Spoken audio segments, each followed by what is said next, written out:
Sinnar tollways कंपनीने तातडीने Nashik road ते शिंदे दरम्यानच्या उपरस्त्यासह मुख्य महामार्गाची दुरवस्था झाली असून संतश्रेष्ठ श्री निवृत्तीनाथ महाराज पालखी निघण्यापूर्वी तातडीने रस्त्यांची दुरुस्ती करावी या मागणीचं निवेदन राष्ट्रवादी युवक काँग्रेस शरदचंद्र पवार पक्षाचे जिल्हा कार्याध्यक्ष गणेश गायधनी यांच्या नेतृत्वाखाली नाशिक सिन्नर टोलवेज कंपनीचे व्यवस्थापक नवनाथ केदार दीपक वैद्य यांना देण्यात आले आहे। तर निश्चितच रस्त्याची डागडुजी 2 दिवसात करू असं आश्वासन टोल प्रशासनानं राष्ट्रवादी काँग्रेसच्या शिष्टमंडळाला दिले। नाशिक पुणे महामार्गावर नियमित टोल वसुली होत असताना देखील शिंदे ते नाशिक रोड दरम्यान सर्व्हिस रोड हा मृत्यूचा सापळाच बनला। टोल नाका परिसरात अनेक मालवाहतूक गाड्या बेकायदेशीरपणे उभ्या असतात।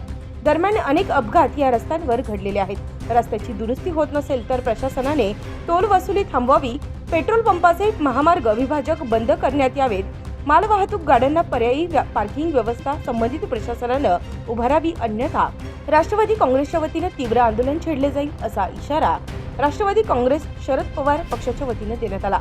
नाशिक सिन्नर टोलवेज कंपनी आतापर्यंत टोल प्रशासन 8 ते 10 वर्ष झाली जसा टोल घेता येते।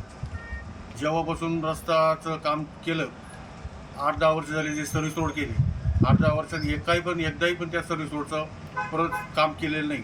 आतापर्यंत त्या सर्व्हिस रोडला गुडघ्यावाढले खड्डे आहेत। त्या सर्व्हिस रोडला आतापर्यंत कमीत कमी 10 ते 15 लोकांचे जीव पण गेलेले, किरकोळ कारकोळ खूप काही जखमी झालेले। त्यांना वेळोवेळी निवेदन पण दिले, पण ते निवेदन देऊन पण काहीच उपयोग होत नाही। आज त्यांना शेवटचं निवेदन देऊन त्यांना त्याचा इशारा दिला तर 4 ते 5 दिवसाच्या आत जर रस्ते सर्व्हिस रोड दुरुस्ती नाही केली, त्यात ज्या हायवेचे जे पेट्रोल पंपांना क्रॉसिंग केला त्याच्यात पण ॲक्सिडेंट होता, ते सुद्धा बंद करण्यात यावे। येत्या 23 तारखेला निवृत्तीनाथ महाराजांची पालखी येते, ती पालखी जसे फुलेनगर ते डायरेक्ट शिंद्यापर्यंत सर्व्हिस रोडने असते। त्या सर्व्हिस रोडला जर खड्डे त्या पालखीला सुद्धा अडथळा येऊ शकतो।